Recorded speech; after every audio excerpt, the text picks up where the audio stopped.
नमस्कार दोस्तों, स्वागत है हमारे YouTube चैनल में। आज हम आपको गाज माता व्रत की विधि और कथा सुनाने जा रहे हैं।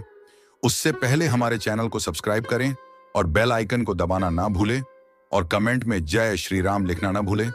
तो आइए शुरू करते हैं। गाज माता का पूजन भाद्रपद शुक्ल द्वितीया को होता है। इस दिन कुल देवता का पूजन करते हैं और कच्ची रसोई बनाते हैं। पूजा करके कुल देवता को भोग लगाकर प्रसाद को एक ही कुल गोत्र के व्यक्तियों में वितरित कर दिया जाता है। कुल देवता का पूजन दोपहर के समय किया जाता है। इसके लिए घर की सबसे बड़ी पुत्रवती स्त्री दीवार पर गाज बीज का चित्रण करती है। चित्र में एक मणि बनाकर एक लड़के को उस पर विराजमान कराते हैं। एक लड़का वृक्ष के नीचे खड़ा चित्रित किया जाता है। इस मणि पर गाज का गिरना और वृक्ष द्वारा गाज से सुरक्षा दर्शाई जाती है। यह गाज बीज का पूजन है। पुत्रवती स्त्रियां इस व्रत को भाद्रपद माह में किसी अच्छे दिन या तिथि देखकर करती हैं। पूजा में मिट्टी के भील भीलनी बनाना चाहिए और एक बच्चा भी बनाना चाहिए। भील भीलनी के सिर पर बकरियां रखनी चाहिए। एक जल का लोटा आंखों के पास और हाथ में लेकर गाज माता की कथा सुने। कथा सुनकर जल कलश द्वारा भगवान को अर्घ्य दें। गाज माता की पूजा में गजर बनाए जाते हैं। एक औरत के हिसाब से 2 गजर रखे जाते हैं, एक फीका और एक मीठा। इन्हें एक थाली में रखकर पूजा के पास ही रखा जाता है। फिर गाज की कथा सुनने के बाद गाज खोलकर अपने दोनों गजरों को आप ही खाते हैं। दोनों गजरों में से छोटे टुकड़े लेकर साड़ी के पल्लू के कोने में रखते हैं। फिर उस पर दही या पंचामृत डालकर साबुत निकाले जाते हैं। ध्यान रहे कि इसे दांतों से नहीं चबाना चाहिए। यह प्रक्रिया 2 बार की जाती है। गाज निकालने से पहले कहा जाता है, गाज को काहे पर, धन पर, दौलत पर, बच्चों पर, सुहाग पर, ससुराल पर। इस तरह से एक दूसरे से मिलकर कहा जाता है और इसी को गाज खोलना कहा जाता है। कथा और पूजा के बाद खुली हुई गाज को घर के बाहर गोबर के अंदर दबा दिया जाता है। गेहूं भी मिश्रानी को दिए जाते हैं और बच्चों की गाज के हिसाब से आटे की मठरी भी बनाई जाती है। अब आइए सुनते हैं गाज माता की प्राचीन पौराणिक कथा। भादों का महीना आया, ब्राह्मणी गाज लेकर आई। ब्राह्मणी ने राजा नल की रानी से कहा, गाज ले लो रानी। तो रानी ने पूछा, गाज कैसे खोली जाती है? तब ब्राह्मणी ने कहा, 1.25 शेर आटे के 2 गज रोटा बनाए जाते हैं। रानी ने जवाब दिया, 1.25 पान का बीड़ा तो मुझसे खाया नहीं जाता, इस पर 1.25 शेर का गजरा कौन खाएगा? ब्राह्मणी चली गई। उसके जाने के पश्चात राजा नल पर गरीबी आ गई। एक दिन राजा रानी से बोला, देश छोड़कर परदेश भीख मांगने चलते हैं। पहले राजा अपनी बहन के यहाँ गया। राजा ने दरबारियों से कहा, हमारी बहन से कह दो कि तेरा भाई आया है। बहन ने दरबारी से पूछा, मेरा भाई किस हालत में आया है? दरबारी ने कहा, बड़ी बुरी हालत में आए हैं। बहन ने कहा, भाई को कुहार के कमरे में रुकने को बोलो।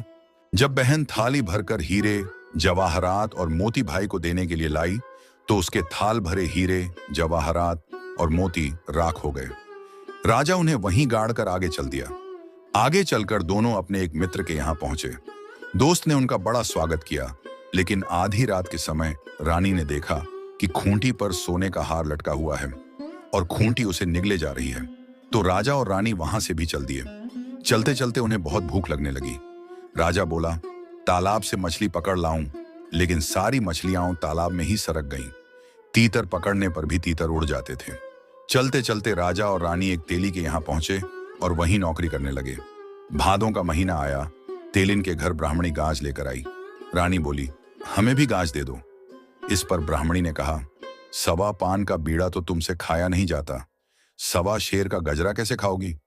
रानी ने कंबल से डोरा निकालकर गाज बांध ली और तेली से बोली, आज मुझे जज के बदले 1.25 सिर गेहूं और तेल दे देना। रानी ने गाज खोली और उसके प्रभाव से राजा के दिन बदल गए। एक दिन तेली जब पास से खेलने बाजार जा रहा था तो राजा ने तेली से कहा, मेरे सारे पासे ले जाओ। राजा ने तेली से कहा, जब इन पासों को चलाओ तो कहना, चल रे नलुआ। इस प्रकार तेली जीतता गया। राजा मगध ने पूछा, ये पासे किसके हैं? फिर तेली ने कहा, ये राजा नल के पासे हैं। दोनों राजाओं की पत्नियां गर्भवती थीं। राजा मगध ने राजा नल से कहा, अगर तेरा लड़का होगा और मेरी लड़की होगी तो इनका विवाह करेंगे। बहुत दिन बीत गए। तब राजा नल ने रानी से कहा, रानी, अब हम अपने देश को चलें। जब वे अपने देश के लिए चले तो तालाब से मछलियां निकलकर रानी के पैरों पर लिपटने लगीं। जब दोस्त के यहाँ गए तो खूंटी खुद ही हार उगलने लगी। राजा अपनी बहन के यहाँ पहुंचा तो खबर कर दी और उसी कुहार के यहाँ आकर रुका जहां थाल भरे हीरे मोती राख हो गए थे। फिर राजा अपनी नगरी पहुंचकर सुखपूर्वक रहने लगे। हे गाज माता, जैसे राजा नल पर कृपा की वैसी कृपा हम सभी पर करना। तो प्रेम से बोलो, गाज माता की जय हो। अब आइए सुने गाज माता की दूसरी पौराणिक कथा। एक राजा और रानी थे, उनकी संतान नहीं थी। तब रानी बोली, हे गाज माता, अगर मेरे गर्भ रह जाए तो मैं तेरे हलवे की कढ़ाई कर दूंगी। इसके बाद रानी गर्भवती हो गई और उसे लड़का हुआ, लेकिन वह कढ़ाई करना भूल गई। तब गाज माता ने सोचा, यह तो मुझे भूल गई। और एक दिन रानी का लड़का पालने में सो रहा था। तब गरजते हुए बादल आए और पालने सहित लड़के को उठा ले गए। एक भीलनी जंगल से घर आए तो उन्होंने पालने में एक लड़की को सोते हुए देखा। उनके कोई संतान नहीं थी, इसलिए वे बच्चे को देखकर बहुत खुश हुए और उसे पालने लगे। एक धोबी था जो राजा के कपड़े भी धोता था और भील के भी। जब वह राजा के घर आया तो देखा कि वहां शोर हो रहा था कि गाज माता लड़के को उठाकर ले गई। तब धोबी बोला, आज एक लड़के को मैंने भील के यहाँ पालने में सोते हुए देखा है। राजा ने कहा, भील को बुलाकर लाओ। जब भील आया तब राजा ने पूछा, तेरे घर लड़का कहां से आया? तो भील बोला, मैं गाज माता का व्रत करता था तो मुझे गाज माता ने बेटा दिया है। तब राजा और रानी को याद आया कि उन्होंने गाज माता को हलवे की 2 कढ़ाई चढ़ाने का वचन दिया था, लेकिन नहीं किया, इसीलिए उनका बेटा चला गया। तब रानी ने कहा, हे गाज माता, मेरा बेटा लौटा दो तो मैं जितनी कढ़ाई बोली थी उसे दुगुनी चढ़ाऊंगी और गाज माता की धूमधाम से पूजा करूंगी। तब गाज माता ने उनका लड़का वापस ला दिया। भीलनी के यहां भी बहुत धन दौलत और लड़का हो गया। सारे शहर में राजा ने ढिंढोरा पिटवा दिया कि जब भी लड़का हो या शादी हो तो गाज माता की पूजा करें। गाज माता ने जैसे रानी को लड़का दिया और भीलनी को धन संपत्ति और लड़का दिया, वैसा सबको दें। तो प्रेम से बोलो, गाज माता की जय हो। अब आइए सुने गाज माता की दूसरी कहानी। भादवा का महीना आया, अनंत का दिन आया। इंद्र की परियां गाज माता की पूजा करने आई। जहां वे पूजा कर रही थीं, वहां एक भीलनी आए। उन्होंने पूछा, किसकी पूजा कर रहे हो? परियां बोली, गाज माता का व्रत पूजन कर रहे हैं। भीलनी बोले, इससे क्या होता है? परियां बोली, इससे यश और लक्ष्मी आती है। ऐसा सुनकर भीलनी भी गाज माता का व्रत करने लगे तो उनके पास बहुत धन संपत्ति हो गई। भीलनी रानी जैसे कपड़े पहनने लग गई।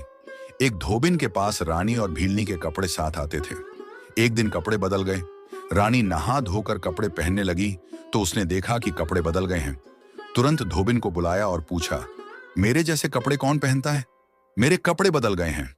धोबिन ने कहा, एक भीलनी है। रानी ने कहा, उसे तुरंत बुलाओ। भीलनी को बुलवाया गया और पूछा, तूने चोरी की या डाका डाला जो मेरे जैसे कपड़े पहनती है? भीलनी बोली, मुझ पर तो गाज माता प्रसन्न हुई है। रानी बोली, मेरा भी बच्चा नहीं है, मैं भी यह व्रत करूं क्या? भीलनी बोली, व्रत भले ही करो पर इसे भंग मत करना। रानी ने व्रत करना शुरू किया और उसे लड़का हो गया। बहुत खुशी मनाई गई।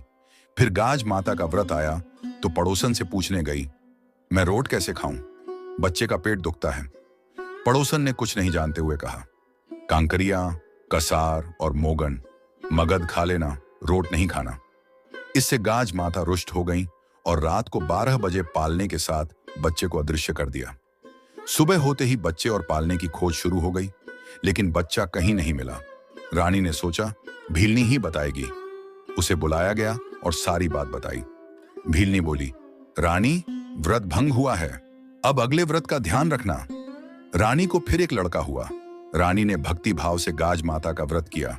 गाज माता प्रसन्न हुई और पहले वाला बच्चा और पालना रात को वापस रख दिया। बच्चे को पाकर सब खुश हो गए। तब से सभी गाज माता का व्रत करने लगे। गाज माता निसंतान को पुत्र देती हैं और सबको संपूर्ण रखती हैं। इस दिन रोट ही खाना चाहिए, साथ में दही, सब्जी या शक्कर भी हो सकती है। तो प्रेम से बोलो, गाज माता की जय हो। कथा पसंद आई हो और इस तरह की और कथा सुनने के लिए हमारे चैनल को सब्सक्राइब करें और वीडियो को लाइक करें और शेयर करना ना भूलें। धन्यवाद।